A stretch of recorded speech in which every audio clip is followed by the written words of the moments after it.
Et voilà, merci Honoré Ndelo Masakidi avec toutes ces nouvelles et entrées à la culture ici en République démocratique du Congo, mais également sur le plan international. Il y a plusieurs rendez-vous. C'est chaque jeudi que vous avez droit aux informations culturelles. Nous revenons sur ce plateau pour parler de la personne vivant avec un handicap, surtout de la jeunesse congolaise et son avenir. Quant à ce, pour en parler, nous recevons sur ce plateau Monsieur Moïse Louza Youssou, qui est activiste et défenseur des droits des personnes vivant avec un handicap. Bonsoir et bienvenue. Bonsoir, M. Baldo. Voilà. Avec vous, on va s'attarder sur la vie d'après les bacs, parce qu'on s'est dit, c'est déjà très compliqué. Certains ont du mal à accepter cette réalité de vivre avec une personne vivant avec un handicap. L'handicap, faudrait-il encore définir de quel handicap s'agit-il? Parce qu'il y en a plusieurs, à moins que je ne m'abuse. Il y en a plusieurs, il y a plusieurs sortes d'handicaps. Avant d'abord, merci.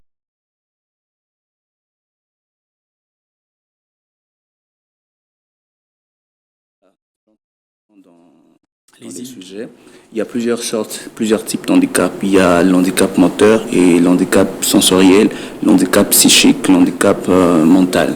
L'handicap moteur, c'est seulement ce qu'on appelle d'une manière vulgaire à la cité coca. Voilà, donc ce sont ceux-là qui n'ont peut-être pas des jambes, qui n'ont pas de mains. Ce sont ceux-là qu'on appelle les handicapés moteurs. Les handicapés sensoriels, ce sont ceux-là qui ont des problèmes au niveau de leur écoute. Ils n'entendent pas, ils ne parlent pas, ou bien ils ne voient pas.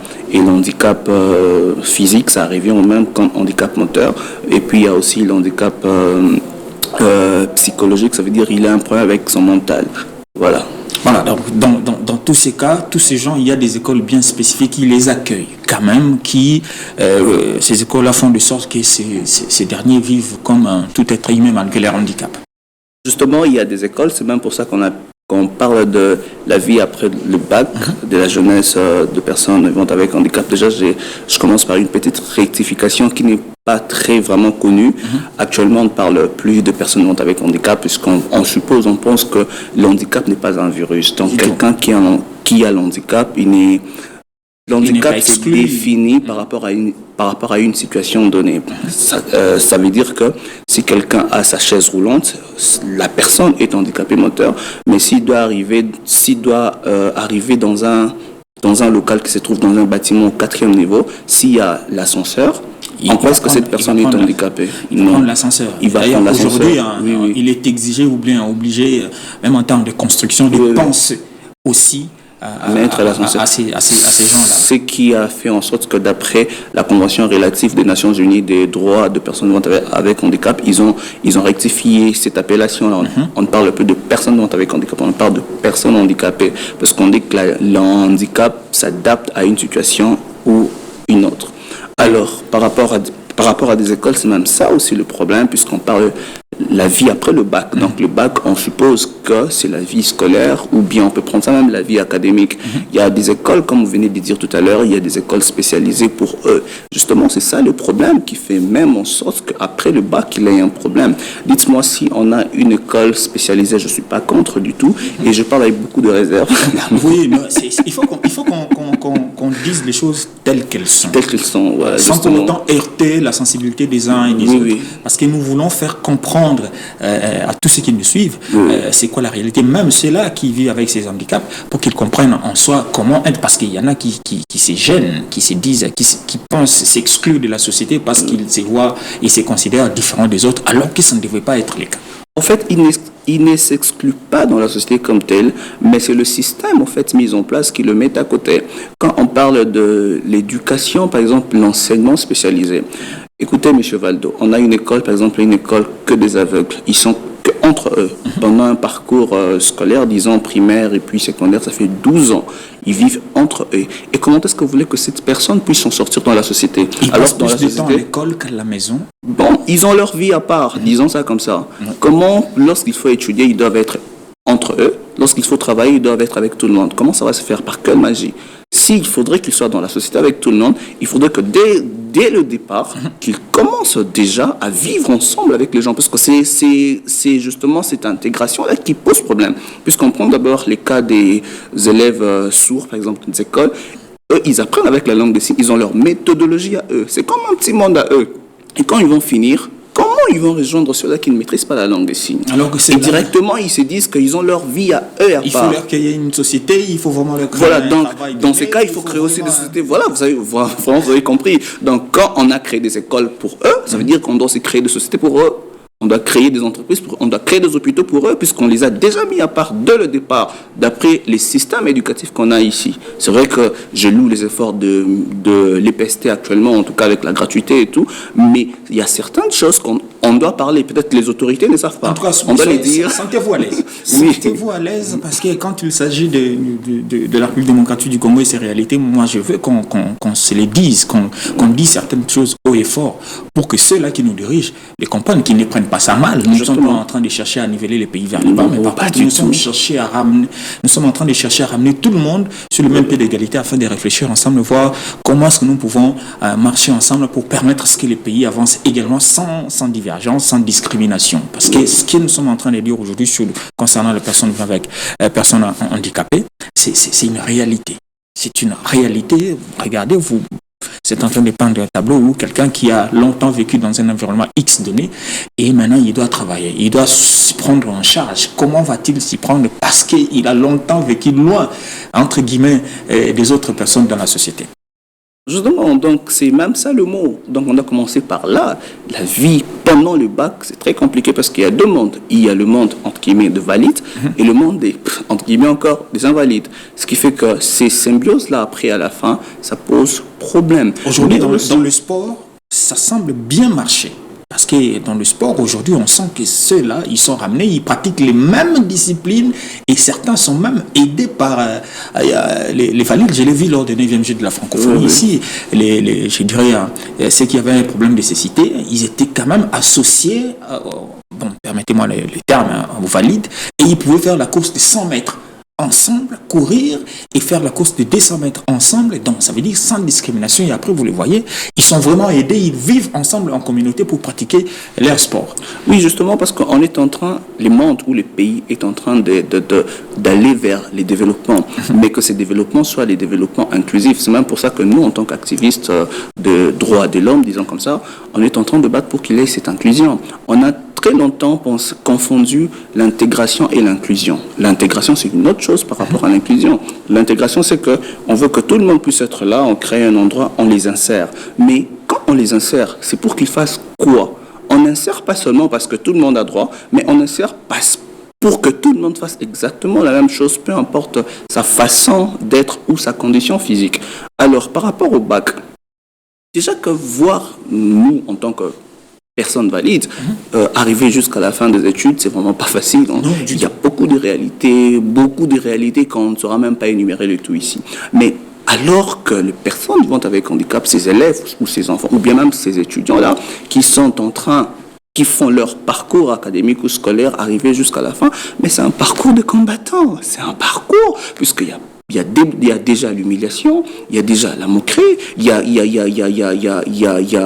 y a toutes ces choses qui ne les aident pas de pouvoir aller jusqu'au bout. Là, je parle pour les élèves, les enfants handicapés d'une manière générale. Mais s'il faudrait que j'entre dans la spécialité, par exemple, parlons des enfants sourds, par exemple, après leur diplôme d'État, ils iront où? Quelle est cette université qui accueille facilement? Parce qu'il y a des exigences. Les professeurs, il ne sera pas là en train de tenir compte de votre handicap. Si vous êtes là, il vous considère comme valide et puis il passe. Alors que votre handicap est en train de vous peser, de ne pas vous aider à évoluer comme tout le monde. Non mais, que dit la loi? Tout le monde a droit à l'éducation. Tout le monde a droit à l'emploi. Alors c'est que sous d'autres cieux, ça s'est fait. Mais c'est on comprend. Ici, on parle encore sur certaines choses. Il y a une évolution au niveau du gouvernement. Il y a quand même. Justement, j'arrive.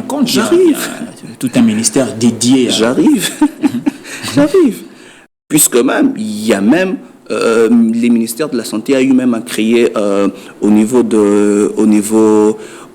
supérieur une formation de kinésithérapeute, voilà. Kinésithérapeute. Kinésithérapeute. Voilà. Bon, alors, il y arrive, allez-y, on n'est pas habitué à ça. Je ne suis pas professionnel du domaine, désolé. Allez-y. Alors, il y a même les ministères qui a eu à mettre une formation comme ça pour que même les personnes vivant avec handicap, pour qu'ils profitent de cette formation-là en loue. C'est très bien, ils ont eu à penser à eux. Mais ils ne sont pas seulement appelés à faire la même chose. Quelles sont les avancées par rapport au ministère de tutelle, les ministères de l'ESU par exemple? Quelles sont les avancées au ministère de l'IPST par rapport à cette catégorie de personnes? Puisque si le ministère n'arrive pas à accompagner ces gens-là, on va tourner à rond, on parlera de l'inclusion, on parlera de l'intégration, on ne verra rien du tout puisque la mise en pratique pose problème. Ça va rester une théorie. Justement. Allez, comment s'y prendre? Aujourd'hui, qu'est-ce qu'il doit être fait de concret? Alors, déjà, la responsabilité ne revient pas seulement à l'État, puisque si vraiment on dit l'État, on sera injuste. La responsabilité revient de l'État. Puisque l'enfant, avant bien même qu'il puisse venir au monde, il faut déjà qu'il trouve un aménagement déjà bien pour lui, l'État. Et deuxièmement, c'est les familles. Et troisièmement, c'est la personne lui-même concernée, la personne handicapée, la personne Prenons le cas des familles, parce que ces familles, c'est quand même l'élément clé, je dirais, avant que l'État ne vienne, entre sa personne, avant qu'on se découvre que j'ai tel handicap, c'est au niveau de la famille qu'on doit vivre. Que doit faire cette famille par rapport à ces cas qui arrivent, qui, pour la plupart, ne sont pas souhaités? Déjà que je parle avec beaucoup de réserve parce que c'est un sujet qui fait deux fois. Dans certaines familles, ça fait mal. Dans certaines familles.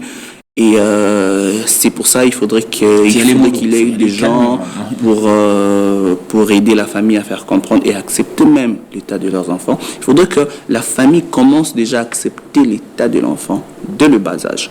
La famille commence à accepter, la famille commence à accompagner l'enfant, la famille encourage l'enfant. Puisque l'enfant qui a cet handicap, la première place, le premier endroit où cet enfant-là doit trouver les réconforts, c'est d'abord dans la famille. Mais quand dans la famille, les gens commencent à lui dire « toi, tu peux faire ça, et ça, ce n'est pas pour toi ». Est-ce que c'est considéré? Comment on va permettre à ce qu'il ne soit pas exclu déjà de la cellule familiale? Bon, déjà qu'il y a quelque chose qu'on appelle la discrimination positive et la discrimination négative. Il y a certaines choses que les parents font par amour. Par amour, par exemple, ils se disent, voilà, j'ai 2 filles à la maison, l'une est handicapée et l'autre là est valide. Bon, désormais, chaque matin, ce sera celle qui est valide qui commencera à faire la vaisselle. Maman fait ça par pitié, mais alors que ça détruit aussi l'enfant. Puisqu'après, elle doit se marier, peu importe son état, elle doit se marier et à la maison, son avenir. Donc, c'est que la discrimination positive, c'est aussi bien, mais à un moment, il ne faudra pas en faire de trop. Parce que là, c'est positif, parce que vous l'aimez, vous ne voulez pas qu'elle puisse courir les risques. C'est pour ça que vous dites, non, toi, on te garde d'abord, tu ne peux pas faire. Mais il y a certaines personnes, suite à certaines théories, je suis chrétien, je suis serviteur de Dieu, mais suite à certaines théories, il y a bien longtemps, on disait que voilà, ça doit être des mots, ça doit être la sorcellerie et tout. Et certaines familles ont déjà pris des mesures comme ça. Vous allez voir, c'est-moi là. Et puis, ils commencent déjà à être, voilà, vraiment, ils commencent à s'éloigner de l'enfant. Et petit à petit, cet enfant-là, moi, je vis ça, je vois ça avec les enfants sourds. Vous allez voir que s'ils sont entre eux, ils n'ont pas envie de rentrer à la maison. Pas du tout. Ça se passe bien. Ça se passe bien, ils se comprennent, ils se sentent vraiment aimés. J'ai vécu un événement, excusez-moi de revenir encore sur le sport, ici à l'Institut supérieur des commerces. C'était une journée comme ça avec personnes handicapées. Je les ai vus ensemble. Ils devaient faire du sport, faire du basket, le handball, les volleyball, tous étaient là, mais c'était de l'ambiance qu'il faut vivre. Je ne saurais pas décrire ça. Il faut les vivre pour comprendre que quand ils se retrouvent, en tout cas, ils sont épanouis, ils vivent calmement, ils s'échangent calmement, ça parle comme si vous n'étiez pas là. Vous devenez curieux à les voir faire. Eux, ils se disent, voilà, on n'a que ce monde ici à nous, alors voilà. Et puis surtout les sourds, parce qu'eux, ils se comprennent mieux, ils se comprennent vraiment mieux quand ils sont là, casqués en famille à la maison. Les parents, maman ou papa, ou bien ses soeurs, ou bien ses frères ne savent pas apprendre la langue aussi, ils ne trouvent pas important. Mais quand ils se retrouvent entre eux, ils trouvent vraiment un endroit, ils peuvent parler, ils peuvent discuter. Donc la famille a vraiment cette obligation de pouvoir commencer à encadrer l'enfant dès le bas âge, c'est battre pour les inscrire dans des écoles qu'il faut. C'est très coûteux, ça aussi. Il faut qu'on se le dise. Oui. Quand ces écoles-là dont on a mentionné ici, ça ne coûte pas ce que coûterait intégrer les autres. C'est un fait, c'est une réalité. Je pense pas trop. Parce que moi, je suis dans ces secteurs. Je pense pas, je peux même dire, il y a les villages Mondeko pour les catholiques. C'est pas très cher. Non, pas du tout. Ça ne ressort pas tout le monde. Ah bon, je sais pas comment on fait pour inscrire, mais il faut d'abord se poser la question. Puisque là, on parle d'abord des familles, mais vous me poussez à parler un tout petit peu de l'État. Allez-y. N'empêche, entre famille et l'État, il n'y a qu'un pont.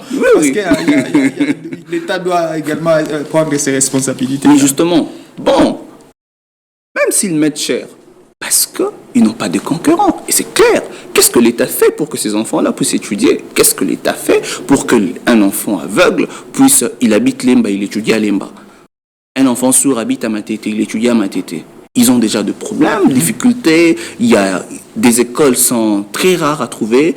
Et même s'ils mettaient cher, moi je ne suis pas contre. Mais comme les parents fournissent des efforts pour les autres enfants, ils peuvent le faire aussi pour cet enfant-là. Parlons, parce que là, c'est déjà, on doit chuter. Les temps nous impartent toutes choses à faire, alors que j'aimerais bien qu'on rallonge un peu. Je sais comprendre que les temps. Mais parlons maintenant de la responsabilité de la personne elle-même. Parce que c'est la clé, au-delà de tout ce qu'il y a comme environnement, mais la clé finale, c'est soi-même. Cette personne handicapée, comment doit-elle se considérer vis-à-vis de cette société, vis-à-vis de là où elle vit, vis-à-vis de là où elle fréquente, bien sûr au niveau de l'école? Comment doit-elle se considérer? De la personne, et puis on va chuter de l'État. Alors, comme enfant de Dieu, j'aime bien encourager cette communauté de pouvoir toujours lire l'histoire de Méphibosheth et tout. Ils vont certainement être édifiés. Mais la personne elle-même, il faudrait que la personne elle-même puisse se dire: la vie d'abord m'appartient. La vie n'appartient pas à une communauté. La vie n'appartient même pas à l'État. C'est à moi la vie. Ça veut dire que pour que mon enfant puisse avoir un pain, il faudrait que je puisse être sérieux. Alors quand on dit il faut étudier, il faudrait que mes amis, la communauté des jeunes vivant avec handicap, sachent que la vie, c'est pas un cadeau. La vie, c'est pas un cadeau qu'on peut offrir. Non. La vie, il faut se battre, il faut être conscient. Je connais beaucoup d'amis qui sont handicapés et qui fournissent beaucoup d'efforts et puis qui réussissent dans la vie. Je suis toujours... ça m'est fait 2 fois mal de voir que le seul nom qui a été cité de personnes handicapées dans ces pays, ça a été le feu papa de Lizipa. Après lui, on parle de plus personne. Est-ce qu'ils ne sont pas compétents? Est-ce qu'ils n'ont pas des œuvres? Est-ce qu'ils n'ont pas des réactions? Est-ce qu'ils ne sont pas accompagnés? Alors, si déjà un jeune qui a l'handicap, il s'est dit, peu importe mon handicap, je veux devenir médecin, je veux devenir avocat, je veux devenir telle ou telle autre personne, il faudrait mettre du temps, mettre du sérieux, peu importe le barrière. Un jour, les gens vont dire, voilà, cet homme savait ce qu'il faisait. Et Papa Martin, c'est vrai que par rapport à Lizipa, mais aussi par rapport à sa condition, à son état, qui a fait de lui Papa Martin. Donc c'est aussi un atout. Donc tu as déjà un handicap et puis tu te fais démarquer dans la société. Waouh, c'est quelque chose d'exceptionnel. On ne peut pas parler de Lizipa sans faire allusion à son fondateur. Justement. Mais qu'en est-il alors de l'État? En une minute, quelle est la responsabilité de l'État dans cette réalité? En une minute, la responsabilité de l'État, déjà, je salue les efforts. Il y a un ministère. On a maintenant aussi le secrétaire général. On a lancé même les recrutements. Et l'État nous demandons seulement à l'État de pouvoir mettre en pratique la loi organique promulguée par le chef de l'État l'année passée. Et aussi, comme sous d'autres cieux, dans plusieurs entreprises, on exige à ce que si l'entreprise... on exige un pourcentage de quota de personnes handicapées dans des sociétés et en contrepartie, l'État réduit les taux et les taxes dans toutes ces entreprises. Parce qu'on ne peut pas obliger aux entreprises de ici, pouvoir... Ici, chez nous, ne touche pas aux taxes. Non, mais quand on donne un quota de pouvoir engager quelqu'un qui a un handicap, ça veut dire que cette entreprise-là doit faire ce qu'on appelle des aménagements raisonnables. Ça veut dire que si c'est un handicapé, cette entreprise-là n'a pas de marge, doit mettre de marge, c'est de l'argent. Ça veut dire que si c'est un aveugle, il utilise l'écriture braille, il faut que cette entreprise puisse mettre l'imprimante en braille. Donc il faudrait que l'adaptation qui demande de moyens. Donc, ça veut dire seulement que la personne continue à payer ses impôts, mais il participe pour le développement du pays, pour une communauté. Allez, c'est seulement les temps qui nous arrêtent, mais la thématique ne va pas s'arrêter parce que nous devons également laisser la place également à la grande édition du journal, sinon ce n'est qu'une partie remise. Je veux bien qu'on parle longtemps parce qu'il y a des gens qu'on doit sensibiliser, il y a des jeunes handicapés qu'on doit réveiller parce qu'ici chez nous, vous le savez, certains se livrent facilement à l'aumône. Certains, ils veulent bien, ils se disent, vu mon handicap, ils viennent d'ailleurs vous demander, ils vous présentent déjà son handicap comme une faiblesse, alors que d'autres sont des exemples, des modèles à suivre, qui se battent, qui se prennent en charge eux-mêmes. Il faudrait également qu'on arrive un peu à les ramener, et vous êtes le mieux placé pour nous en parler. J'aimerais bien que vous reveniez autrefois, pour cette fois-là, aborder la thématique dans cet angle-là. Oui, merci à vous encore une fois de m'avoir reçu ici sur votre beau plateau. Merci. Je rappelle que c'est monsieur Moïse Louzaïssou. Il est activiste et défenseur des droits des personnes vivant avec un handicap ou personnes handicapées. Parce que vivant, bon, il va corriger ici la personne handicapée. C'est ce qui est de mise, fidèles téléspectateurs. Vous êtes d'ailleurs, parce que d'autres viennent également en remplacement de ceux qui font de quelques mouvements à rester scotchés au programme de la RT Éduc. Ce n'est qu'une virgule parce que la place est laissée désormais à la technique qui va nous conduire jusqu'au rendez-vous de tout à l'heure. Dans moins de 15 minutes, vous avez droit à la grande édition du journal télévisé. Je pense bien, à moins que je me trompe, ça sera avec M. Kengawe qui est à la présentation. Moi, je vous retrouve très très prochainement, surtout restez fidèles au programme de la RT Éduc. À très bientôt.